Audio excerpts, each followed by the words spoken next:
Hi guys, good morning. Good noon na pala.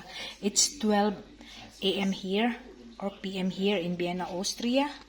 And in the Philippines, it's 6 p.m. So ngayon guys, nagluto ako ng liempo na ano tong tawag nito? Yung niluto ko lang siya sa sarili niyang mantika. Kumbaga, giprito ko lang siya sa sarili niyang mantika, guys. So, ito ang aming lunch for today. Ang sarap-sarap niya, guys.